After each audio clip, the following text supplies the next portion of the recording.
Baik, adapun pada malam ini insya-Allah kita menyambung ke muka surat 135 hadis yang ke-91, iaitu dalam bab al-mubadirati ilal khair. Itu bab berlumba-lumba melakukan amal kebaikan. Baik, hadis yang ke-91 ini diriwayatkan oleh Imam Bukhari dan Imam Muslim rahimallahu taala. An Jabir radhiyallahu anhu qala rajulun lin nabiy sallallahu alaihi wasallam yauma uhudin ara'aita in kutiltu fa aina ana qala fil jannati wa alqa tamaratin kunna fi yadihi summa qatala hatta kutila. Maksudnya daripada Jabir radhiyallahu anhu katanya, seorang lelaki bertanya kepada Rasulullah sallallahu alaihi wasallam pada hari peperangan Uhud. Katanya, bagaimana pendapatmu kalau aku terbunuh dalam peperangan ini? Di manakah aku? Kata lelaki itu. Jawab baginda, di syurga. Maka orang itu segera membuang berapa biji kurma yang masih ada di tangannya. Kemudian ia berperang sehingga mati terbunuh.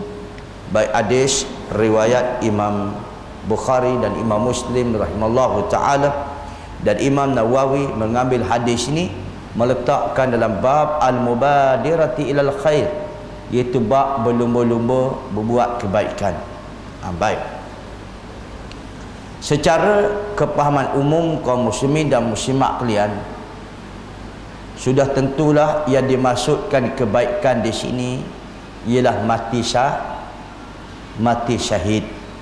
Sebelum kita bicarakan hadis ini panjang sedikit kaum muslimin dan muslimat kalian, iaitu di antara bab dalam Islam ini, iaitu bab kematian yang paling baik, iaitu mati dalam keadaan berperang, iaitu untuk menegakkan kalimah Allah Ta'ala yang maha tinggi.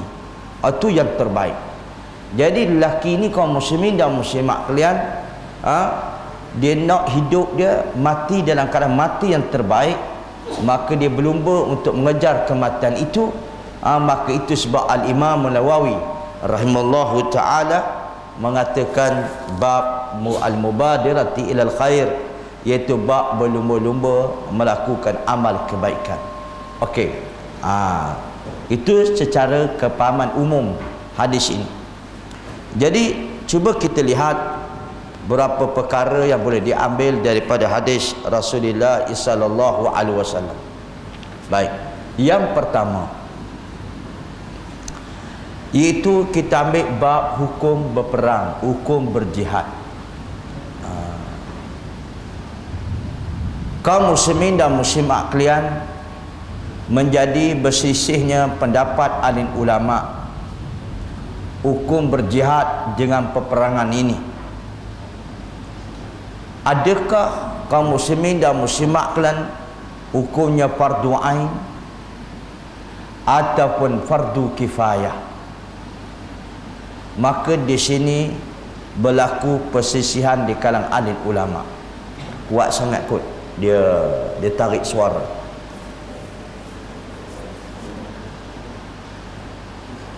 Tolong slow sikit, dia kuat sangat.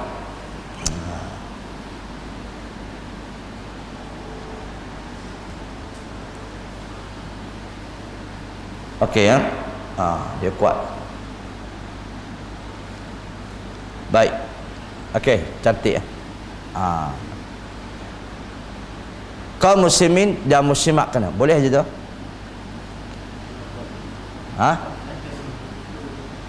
Tak ada. Tak keluar suara. Okey. Dia terpendam, suara terpendam pula dah. Tak dengar pula dah. Baik. 1, 2, 3. Boleh ya? Okey, cantik. Okey. kaum muslimin dan muslimat kalian, hukum berperang ataupun hukum berjihad di jalan Allah Subhanahu wa taala. Sebelum kita pergi jauh kaum muslimin, kita ingatkan pelajaran yang lepas. Kita ingatkan pelajaran yang lepas. Yang pertama, apabila dia sebut masalah jihad. Masalah jihad. Ramai orang mengatakan kaum muslimin dan muslimat kalian jangan silap faham tentang jihad. Baik, cuba tanya, siapa yang silap faham tentang jihad? Apabila kita melihat takrif kaum muslimin dan muslimat jihad dalam bahasa Arab dulu, jihad daripada perkataan jahada. Jahada maksud dia ialah kaum muslimin dan muslimat kalian melakukan satu perkara dengan bersungguh-sungguh. Itu maksud jahada.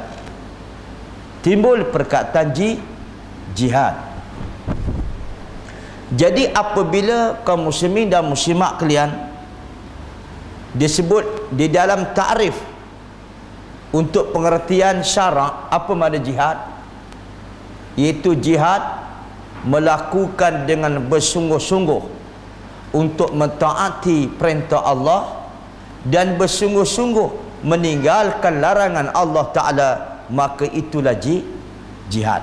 Boleh faham itu? Itu maknanya. Jihad bersungguh-sungguh melakukan ketaatan, iaitu melakukan perintah Allah dan bersungguh-sungguh meninggalkan larangan Allah Ta'ala, itulah jihad. Baik, yang seterusnya, misalnya kaum muslimin dan muslimat kalian menegakkan agama Allah, meninggikan agama Allah, bukan itu daripada suruhan perintah? Bukan itu perintah Allah Ta'ala? Ya, perintah Allah Subhanahu wa taala. Maka itu sebabnya untuk menegakkan kalimah Allah Ta'ala ini ada cara amalan, ada sampai peringkat peperangan dengan tujuan untuk meninggikan kalimah Allah, itu dikatakan jihad. Baik, misalnya kaum muslimin dan muslimat kalian, kita ambil takrif yang berbagai-bagai, kita ambil definisi yang berbagai-bagai. Kaum muslimin dan muslimat kalian, contoh, untuk membangunkan seseorang itu daripada kemiskinan kepada kekayaan, bukan itu disuruh dalam Islam? Disuruhkan Islam kaum muslimin dan muslimat kalian menyuruh umatnya membasmi ataupun kaum muslimin dan muslimat kalian meningkatkan umatnya supaya jangan jadi miskin, jangan jadi miskin. Jadi dia berusaha bersungguh-sungguh untuk meningkatkan kemajuannya, bukan itu jihad? Orang panggil jihad apa? Orang panggil jihad ekonomi. Betul-betul. Tapi dia membangunkan ekonomi dia dengan cara kemajuan, dengan sistem riba, itu jihad ke jihad? Itu jihad, lebah itu. Sekarang ni orang nak membangunkan ekonomi dia atas dasar ekonomi apa dia nak bangun? Kalau dia membangunkan kemajuan ekonomi dia atas asas Islam, itu nama dia jihad. Tapi kalau mesti mempertahankan dasar ekonomi kapitalisme, kaum muslimin dan muslimat kalian, adakah itu jihad? Itu saya tanya, siapa yang faham, siapa yang tak faham tentang jihad? Kan? Tetapi kaum muslim, di dalam bahasa Arab ni dia ada satu bahasa yang dipanggil maknawi. Kita kata bahasa jiwa raga. Cuba kita tengok kan, sesuai atau tidak makna itu, walaupun dari segi perkataannya adalah segi makna secara umum betul. Contoh, seorang pelajar dia kuat membaca, dia rajin membaca. Sesuai tak kita kata, oh berjihad sungguh dia membaca? Sedek. Saya ulang semula. Bahasa Arab ni dia ada bahasa maknawi, bahasa yang kamu dia meresap dalam jiwa. Contohnya seorang pelajar yang dia rajin membaca, Belajar tu rajin. Kita kata belajar, pelajar itu berjihad sungguh dalam pelajarannya. Sesuai tak guna perkataan jihad di situ?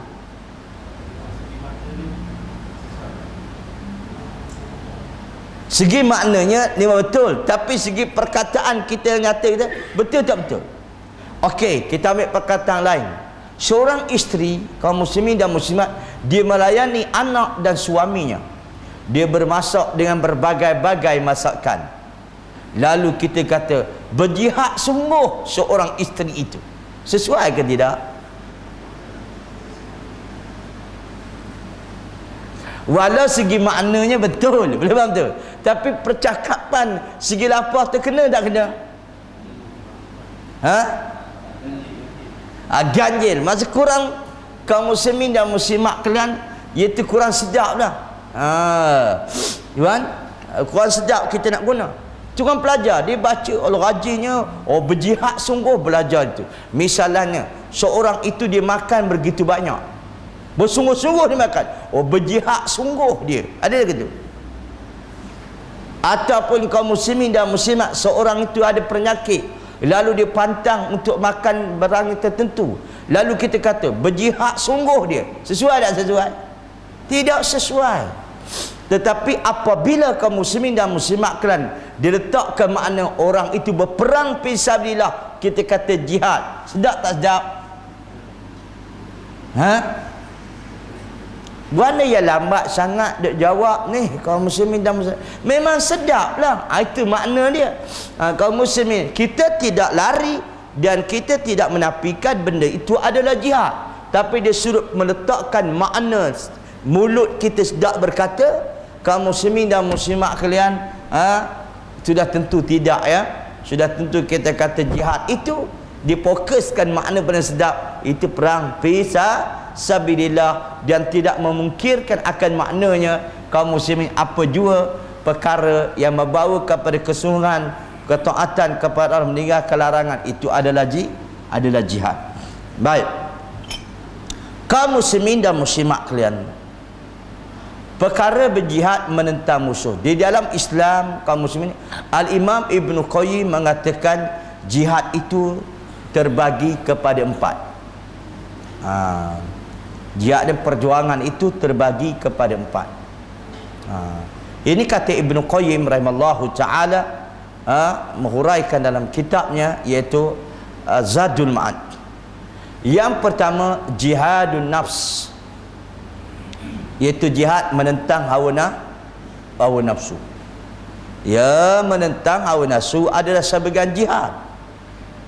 Tetapi jangan yang tak kenanya menyabitkan sabdaan Nabi yang Nabi tidak sabda. Itu yang salahnya. Sebagaimana cukup masyhur mengatakan raja'na minal jihadil asghar ila jihadil akbar.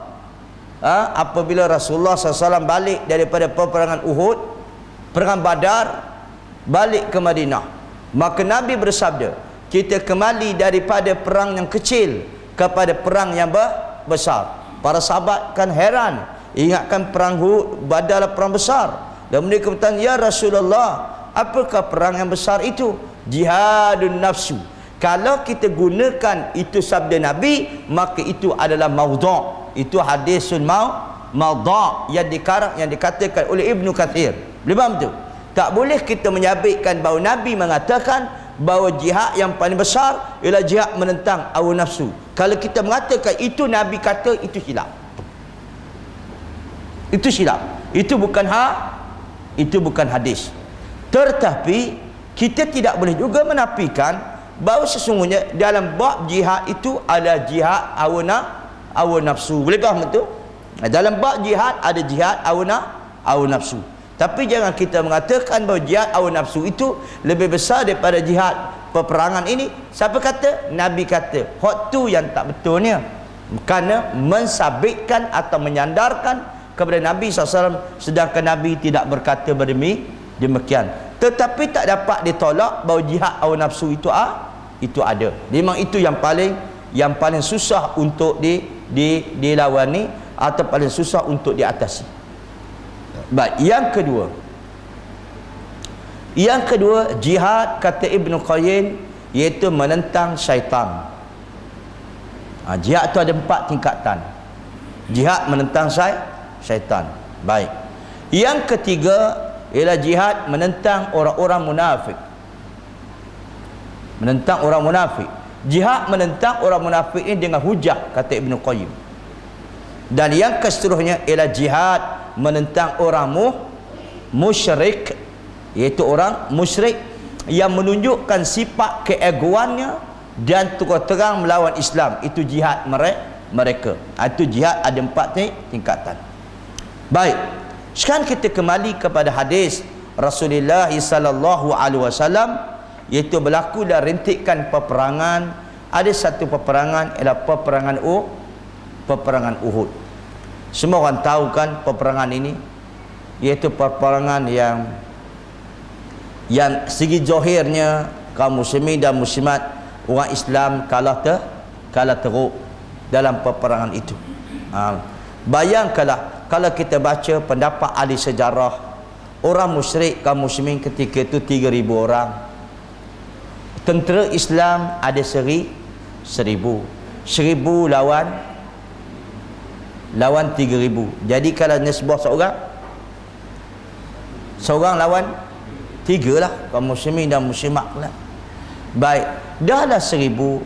Di dalam perjalanan ke medan Uhud pula ada pula orang-orang yang munafik lari daripada peperangan.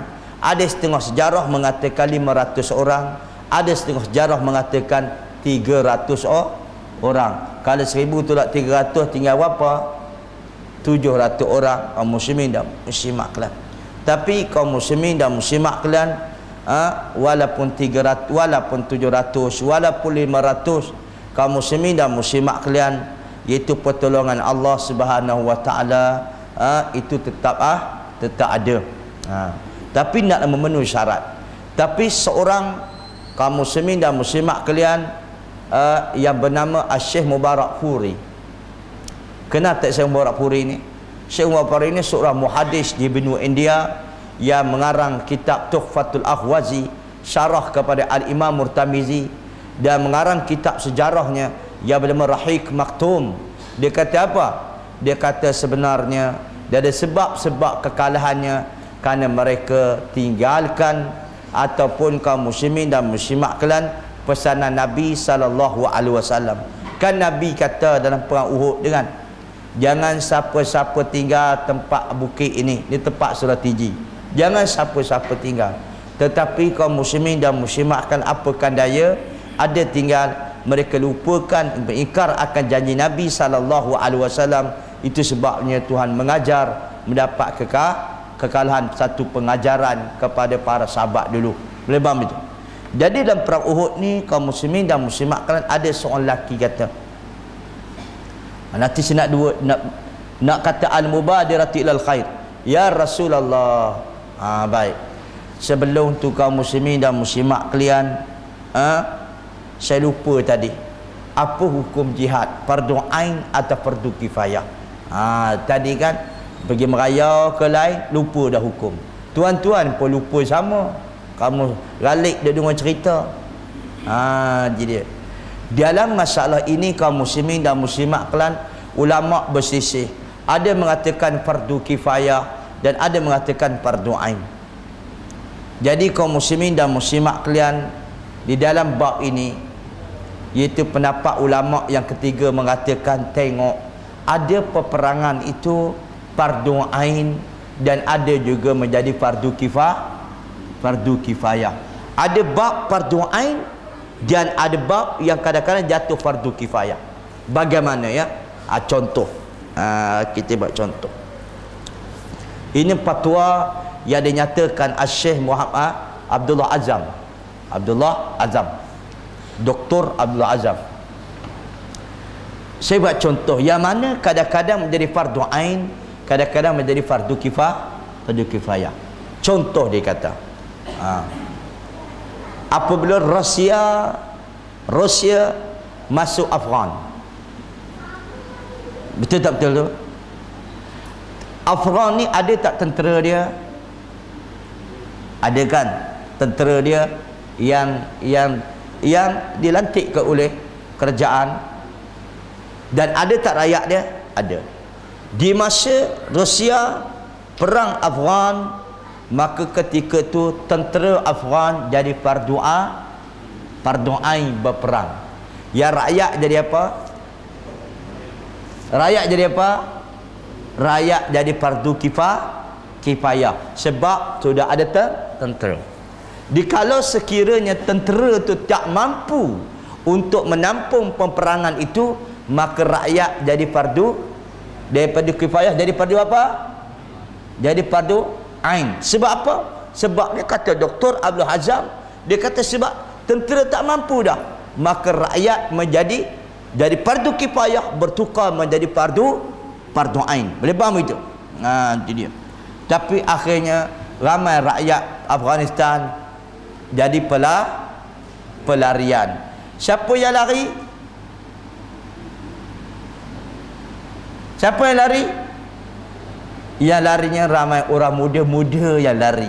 Yang tua pun berperang. Betul-betul. Yang dapat bantuan siapa dia? Yang dapat bantuan pelarian. Yang berperang tak dapat bantuan. Itu ya, bantuan pelarian Afghanistan. Yang berperang tak dapat bantuan. Betul tak betul itu? Itu betul lah kaum muslimin dan muslimat kan. Baik. Kenapa jadi macam itu? Okey. Kalaulah misalnya kaum muslimin dan muslimat kalian, okey, tentera berperang, rakyat pun wajib berperang, negara jiran yang Islam menjadi fardu kifayah. Apabila umat Pakistan, rakyat Afghanistan, tenteranya tak mampu juga, maka negara jiran yang Islam jadi fardu ain. Kaum muslimin dan muslimat kalian, maka negara seluruh umat Islam ni jadi fardu kifayah. Kalaulah negara jiran tak mampu juga, umat Islam seluruhnya sebagaimana yang bertuah oleh Syekh Abdul bin Baz mengatakan jadi fardu ain untuk membantu mereka, sama ada dengan keuangan ataupun dengan harta ataupun habis rendahnya dengan doa dan sokongan. Tak mestinya orang awam kena pergi Afghan, kaum muslimin dan muslimat kalian tinggi-tingginya serana dengan doa. Boleh faham itu? Baik. Boleh faham itu? Baik. Sekarang ni pula ada satu pula jenis satu pertarungan tanpa peperangan yang dipanggilkan apa dia agak-agaknya? Pilihan raya. Ini kena bawa isu semasa pula kaum muslimin dan muslimat kalian. Dia tidak berperang senjata. Jadi pilihan raya ni pula, adakah dia kaum muslimin dia syar'i ataupun tidak syar'i? Adakah dituntut oleh syarak atau tidak?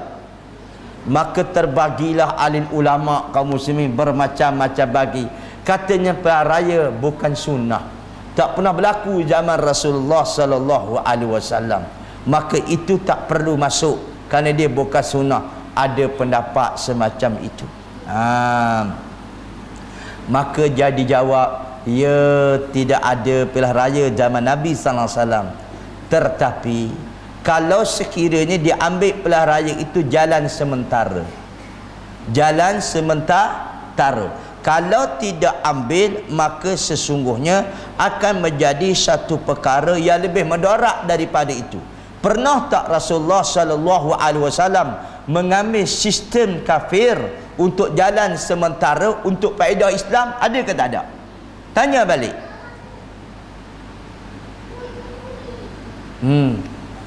Ada ke tidak Nabi SAW mengambil sistem yang ditetapkan oleh orang kafir untuk faedah Islam masa depan? Ada ke tak ada? Baik, dua kali soalan kurang tapi tak nak jawab juga. Sebab mendung di luar bawa ke dalam. Memang itu. Kaum muslimin dan muslimat, ukurnya boleh ambil sistem kafir kalau tujuannya ialah untuk ada faedah untuk Islam. Kalau tidak ambil, kemungkinan datang kemudaratan yang paling besar, seperti mana dalam peperangan Hudaibiyah. Ingat tak perang Hudaibiyah? Kamu Hudaibiyah memang ingat dah. Perjanjian Hudaibiyah ingat dah? Ingat. Di mana perjanjian Hudaibiyah adalah perjanjian yang berat sebelah. Itu bukan sistem keadilan. Tapi kenapa Nabi terima? Kerana ada faedahnya kepada Islam di masa hadapan.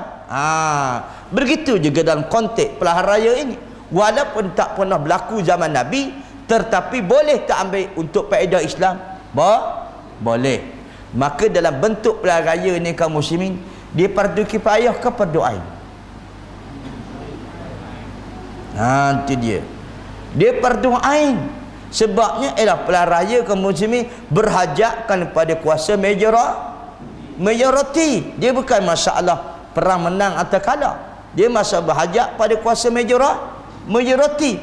Kalau berhajat pada majoriti, semua orang kena apa? Kena mengundi. Baik, kalau nak mengundi kena daftar. Daftar pun jadi wajib jugalah. Kalau tidak, tak boleh mengundi. Baik, ada seorang profesor, nama dia Syekh Basir Salat. Ini orang pakar bidang sejarah. Dia nak kelirukan fikiran pelajar, supaya pelajar ni buka dia punya pendapat. Bukan nak keliru, nak menyesak dah pendapat. Dia kata, saya tak setuju dengan pilihan raya. Kerana selalunya peperangan di zaman Nabi SAW, datangnya malaikat tolong dalam peperangan. Kalau pilihan raya, macam mana malaikat nak mengundi? Mana ada kad menalan, ada pasport. Itu dia kata tidak syar'i, dia kata gitu. Sebabnya dalam mana-mana peperangan datang pertolongan Allah. Di antara pertolongan Allah itu malaikat, dia kata. Jadi kalau kiranya benda itu dituntut, bagaimana kalau turun malaikat nak mengundi? Sudah tentu ada IC, betul tak betul? Malaikat ada IC tak ada? Sudah dia kelirukan pelajar dia, kaum muslimin dan muslimat lah. Ketika tu saya jawab, Prof, adakah pertolongan Allah Ta'ala itu dengan malaikat saja? Adakah pertolongan Allah Ta'ala itu dengan dihantar malaikat saja? Pertolongan Allah banyak, boleh membalik-balikkan hati manusia. Betul-betul kan? Boleh balik boleh membalikkan hati-hati manusia. Itu pun pertolongan Allah Ta'ala juga. Tak semestinya ada datanya malaikat. Betul-betul. Dia tu aku nak jawapannya. Dia kata dia nak kembangkan pemikiran. Boleh faham itu? Daftar ke tak ni? Keletih aku cakap je kamu muslimat. Nanti dia masalah dia. Okey ya. Habis.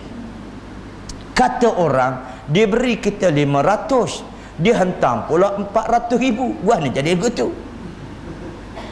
Dia payah nak beri faham dekat orang ni, kaum muslimin dan muslimat lah. Okey ya. Itu kata orang, saya tak kata. Cuma saya memperkatakan apa yang dikata oleh orang. Boleh faham itu? Belik cakap, betul tak betul? Habis. Okey ya. Di dalam peperangan Uhud ini, kaum muslimin dan muslimat kalian, maka seorang lelaki kata, ya Rasulullah, kalau aku mati dibunuh dalam peperangan ini, ke mana ke aku? Dia kata surga. Dia kata surga. Bila sebut surga ya kaum muslimin dan muslimat kalian, fa'alqa tamaratin kunna fi yadi summa qatala hatta qutila. Maka dia fa'alqa tamarat, yakni dia buang tamar yang ada di tangan dia. Lepas tu kaum muslimin dan muslimat kalian, dia pergi berperang dan dia dibunuh dan dia adalah mati syahid, kaum muslimin dan muslimat kalian. Ini dikatakan, iaitu sebab apa? Sebab mengejar satu mati kemuliaan itu, mati syahid itu adalah mati yang kemuliaan, maka dia berlumba untuk mati syahid. Baik. Ada satu kisah yang lain. Nanti kita simpulkan ada sedikit pembahasan kalau ulama lain. Kaum muslim kenapa dia pergi masuk perang? Nanti kita akan perbahasankan pada ulama apa hukum orang pergi perang, letak bom di badan dia letuk tempat musuh. Adakah itu mati syahid ataupun tidak? Orang letak bom di badan ni kaum muslimin dan muslimat kalian, dia pergi tempat musuh, adakah mati syahid ataupun tidak? Nanti dululah kita cerita hak lain dulu. Ada satu riwayat yang lain, seorang sahabat Nabi bernama Anas bin Nadar. Anas bin Nadar, dia ni adalah merupakan saudara kepada kaum muslimin dan muslimat kalian, iaitu Anas bin Malik. Anas bin Nadar, ya. Dia kata kaum muslimin dan muslimat kalian, satu hari dia bertemu dengan Nabi SAW. Dia kata, ya Rasulullah, di dalam peperangan Badar aku tidak sempat menyertainya. Aku tidak sempat menyertainya sebab perang Badar bukan perang yang dirancang. Tidak, bukan nak rancang peperangan, cuma nak mengepung saja rombongan pedagang Quraisy. Dia kafir Quraisy saja, bukan tujuan nak berperang. Aku tidak sempat menyertai perang Badar, kata Anas bin Nadar. Ya Rasulullah, jikalau sekiranya aku ada kesempatan dalam peperangan yang berdatang, Allah Ta'ala dan Rasulnya akan melihat apakah aku buat dalam peperangan itu. Setelah peperangan Badar, berlakulah satu peperangan balas dendam di kalangan orang musyrik yang dikenali dengan peperangan perang Uhud. Ribam itu perang balas dendam di kalangan orang musyrik, kan mereka lah teruk dalam perang Badar. Lepas tu kemudian Anas bin Nadar pergi berperang itu. Okey, apabila Anas bin Nadar pergi berperang kaum muslimin dan muslimat kalian, lalu akhirnya dalam peperangan itu ya memanglah berkecamuk. Dia kalau orang Islam yang meninggalkan bukit yang Nabi kata jangan tinggal bukit ini, sama ada menang ataupun kalah, jangan tinggal sekali-kali. Ingatlah peperangan tamat. Khalid ibn Walid ketika itu menjadi panglima perang balik orang kafir. Kaum muslimin dan muslimat tengok bukit strategi itu, kalau barang siapa pergi ke Madinah dia panggil bukit Ar-Ramah, bukit tempat memanah. Khalid bin Walid dan kaum muslimin dia kejar pusing dengan kuda dia, ambil tawan bukit itu. Maka akhirnya ketika itulah peperangan, orang Islam amat teruk kekalahannya, dan Nabi pun tersungkur pada hari itu, jatuh dalam lubang dan sebagainya. Maka kerana teruk sangat peperangan itu kaum muslimin dan muslimat kalian, kekalahannya, maka senyap peperangan, maka Abu Sufyan menggunakan taktik peperangan. Apa dia kata? Perang dah berhenti dah ni. Dia panggil, ini pentingnya slogan dalam peperangan. Itu sebab dalam peperangan pentingnya slogan. Abu Sufyan kata, ya Muhammad. Dipanggil, ya Muhammad. Umar kata, ya Rasulullah, jangan jawab. Jangan jawab. Sebab kita dah teruk. Sebab kalau Nabi Muhammad sebut, ya, peperangan akan berterusan. Kata Umar, jangan sebut ya Rasulullah. Baik. Jadi kaum muslimin dan muslimat kalian, ya Abu Bakar. Kata Umar, jangan sebut. Oi, jangan aku tu. Jangan. Ya Umar. Lah Umar senyap lah kaum muslimin dan muslimat kalian. Jadi Abu Sufyan pun mengatakan, Muhammad sudah mati, Abu Bakar sudah mati, Umar sudah mati. Kaum muslimin dan muslimat kalian, ketika itulah bila ada slogan macam tu, ada pula orang Islam letak senjata sambil berkata, kalau Muhammad sudah mati, kita nak berjuang atas dasar apa? Muhammad sudah mati, orang Islam letak senjata. Maka ketika itulah Anas bin Nadar seorang sahabat Nabi sallallahu alaihi wasallam, tengok orang pakak berhenti dah. Kata Anas bin Nadar, dia pun tak tahu Nabi masa hidup ataupun tidak. Kata Nabi, kalau Muhammad sudah mati, kita tetap berjuang di atas dasar agama Nabi Muhammad sallallahu alaihi wasallam. Lalu akhirnya orang letak senjata, dia pergi perang seorang. Dia merempuh musuh seorang. Lepas tu kaum muslimin, ketika dia nak merempuh musuh tu, iaitu Anas bin Nadar ni, dia bertemu dengan seorang sahabat nama dia Sa'ad bin Mu'az. Sa'ad bin Mu'az, dia kata, ya Sa'ad, inni ari ajidu rihal jannah min dunil ud. Dia kata, wahai Anas, kata Anas bin Nadar, ya Sa'ad, wahai Sa'ad, sekarang ni aku dah cium dah bau syurga berdekatan dengan gunung Uhud ni. Tengok kan, ini yang kata kaum muslimin dan muslimat berlumba-lumba buat kebaikan.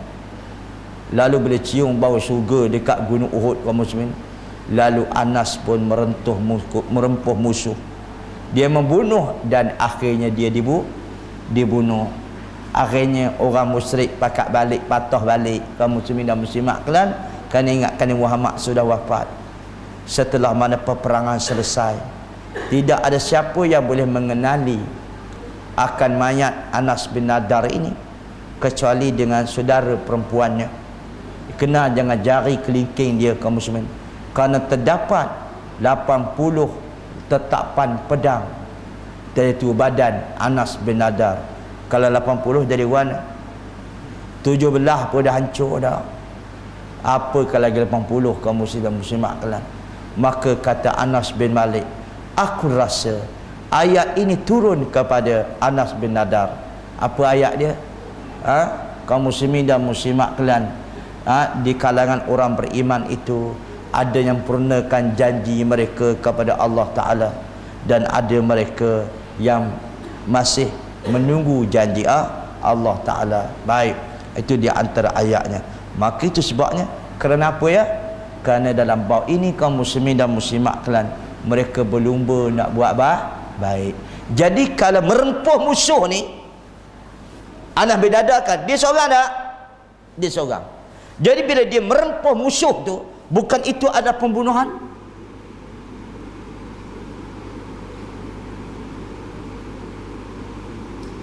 Sebenarnya bila kita ni tahu musuh ada depan, kita pergi rempuh, adakah itu termasuk kita membunuh diri? Sedangkan itu ada boleh mengabaikan pembunuhan diri? Tidak. Betul? Tidak kaum muslimin muslimat. Itu yang batian paling dia. Baik, sekarang timbullah pembahasan alim ulama. Kalau orang letak bom di badan dia, kamu berempuh musuh, adakah itu bunuh diri? Ada.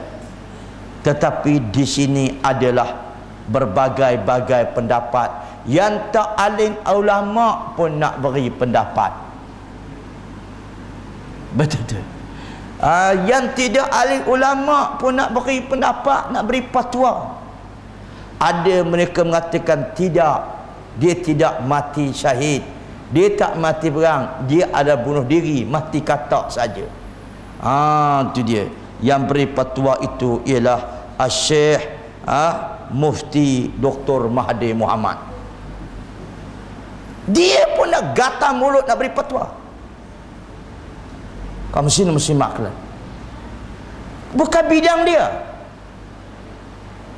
Memberikan selok agama bukan bidang dia. Senyap. Jangan bercakap apa yang tidak tahu. Ini kaum muslimin dan muslimat kan, benda ni bukan benda yang boleh buat main-main.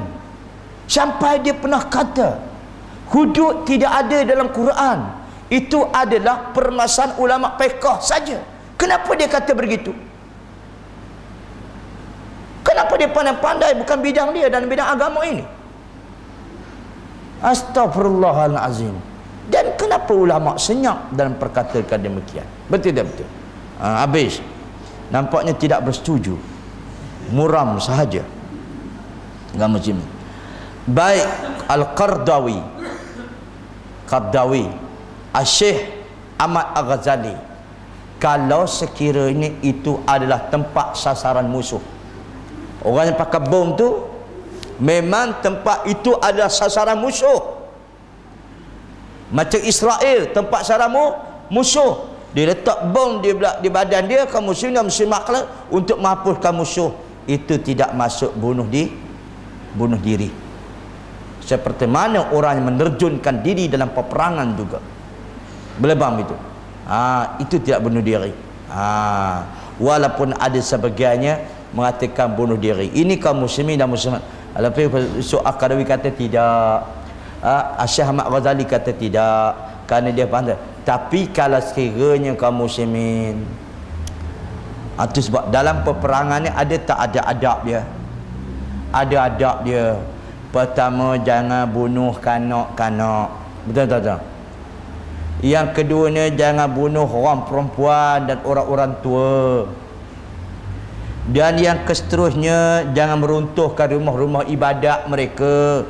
Islam ni cantik. Tapi kalau bom di Bali tu kaum muslimin dan muslimat kalian, betul ke tidak ikut syariat Islam?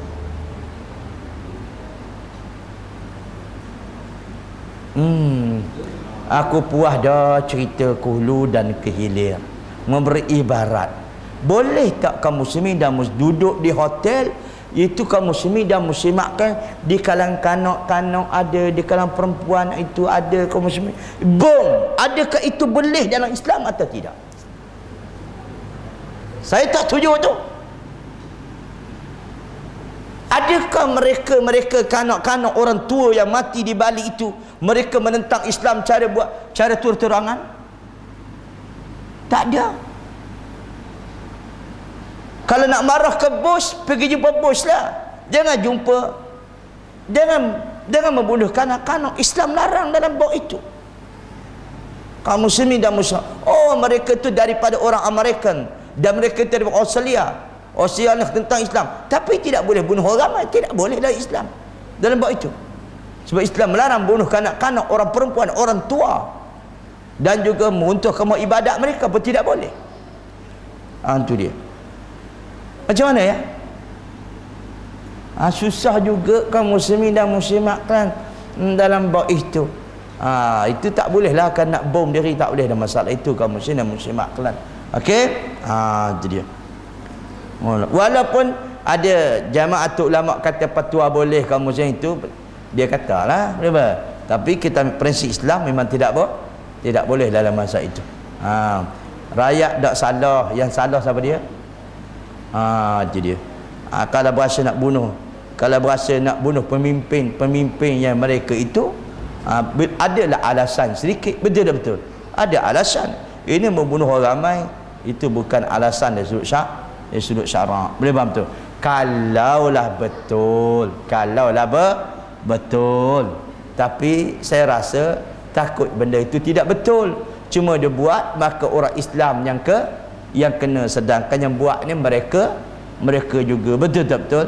Itu masalah dia. Habis yang okey, kesimpulannya yang boleh diambil dalam topik ini kaum muslimin dan muslimat kalian, iaitu dalam bab berlumba-lumba kebaikan ni, bukan sekadar buat baik, mati baik pun kita kena berlumba-lumba. Boleh faham itu? Di antara mati yang baik ialah mati berperang di jalan Allah Subhanahu Wa Taala. Itu sebab dalam satu hadis ya, ada satu kali orang pakai pakaian baru. Pakai pakaian baru, jubah baru kan, pakaian baru. Islam ada mengajar, Nabi suruh ajar, ilbas jadida wa ish hamida wa mut syahida. Pernah kata dia kata, misalnya orang ni dia pakai pakaian baru lah. Kita orang Melayu kalau nampak orang pakai comel sikit, kita panggil apa? La haula wala quwata illa billah. Kenapa malam ini menjadi begini? Kelalu orang Melayu kan, kalau pakai cantik sikit, padanlah cerah hari. Betul tak betul? Rupanya kereta baru. Betul tak betul? Ada orang Melayu kata gitu kan. Baik, kau orang Rawang. Baik, sebab kata tengok Rasulullah kata, kalau kita jumpa orang pakaian baru-baru ni, laun kalau satu slogan, ilbas jadida wa'ish hamida wa mut syahida.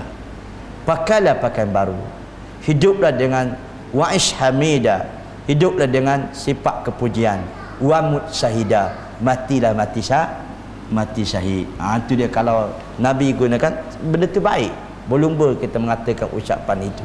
Kalau jumpa apa, ilbas jadida wa'ish hamida wa mut syahida, boleh? Ke tak ingat nanti kuliah lain pula tak sampai. Okey, wallahu alam. Cukuplah sekadar itu. InsyaAllah lain kita sambung ya. Ada perbincangan?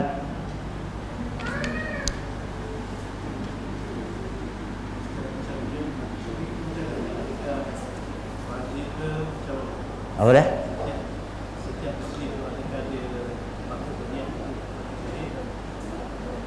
Ya, kaum muslimin dan muslim, setiap muslim kena niat mati syahid.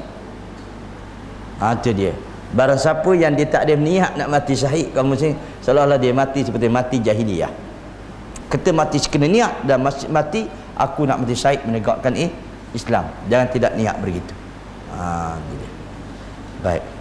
Tapi ada berita yang mengarut. Ada seorang berita mengarut semua kaum muslimin dan muslimat lah. Ya, buat mengarut tu ustaz juga. Rancangan tanyalah ustaz. Saya suka hati, sakit hati dengan dia. Tapi apakan daya, dia amat degil dalam masalah ini. Membawa satu benda yang berkait dengan agama sedangkan tidak ada daripada agama. Dia kata masa berlaku peperangan di Mesir dulu, tiba-tiba bom jatuh ke negara Mesir. Bila bom jatuh, bom tak meletup, kerana bom itu disambut oleh roh Syekh Qadir Al-Jilani. Apa punya pendapat macam itu? Orang India kata porah lah. Pendengar tu, bila bom nak jatuh ke Mesir, roh Syekh Qadir Al-Jilani gesambut. Hantar apa bak roh? Allah Ta'ala dah beri warning dah. Wa yas'alunaka 'anil ruh qulir ruh min amri rabbi. Kalau kamu wahai Muhammad ditanya oleh orang-orang musyrik, apa itu roh? Kata roh itu adalah urusan Tuhanku. Tiba-tiba dia kata bom jatuh ke Mesir, Syekh Qadir Jalani roh dia sambut bom itu. Kenapa roh Syekh Qadir Jalani tak sambut roh di Palestin? Bom di Palestin. Kenapa? Kenapa kerja mengarut lagi ustaz macam tu kaum muslim dan muslimat kelak? Keliru orang dibuatnya. Boleh faham itu? Itu dia. Penuntut dia lembut tapi keras sedikit ya kaum muslim dan muslimat. Ya Allah, ingat agama boleh duk main cerita-cerita, agama duk main akal-akal gitu kaum muslimin dan muslimat. Boleh tak boleh? Kenapa roh Nabi Muhammad tak disambut? Kenapa roh sekali jalani? Apa itu roh yang kau pandai-pandai nak cerita? Sebab apa? Kaum muslimin dan muslimat kelak. Okey, wallahu a'lam. Kita dah marah, kita berhenti ya. Jadi insya-Allah. Ya.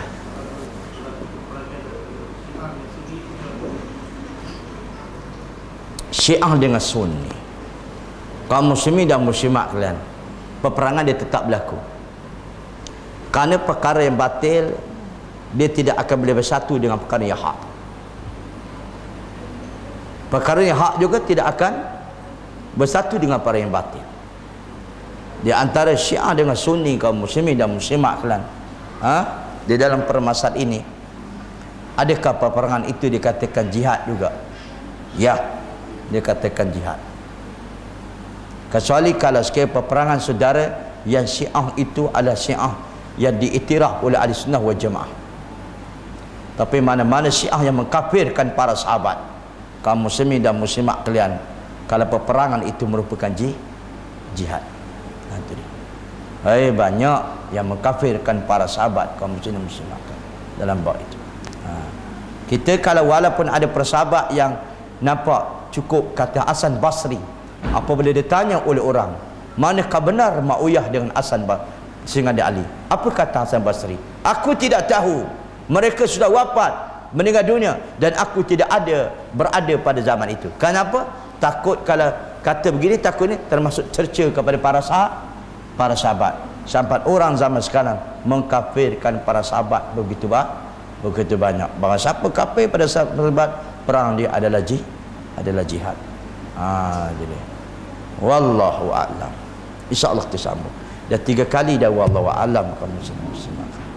Subhanakallahu bihamdik, asyhadu an la ilaha illa anta wa astaghfiruka wa atubu ilaik. Assalamualaikum warahmatullahi wabarakatuh.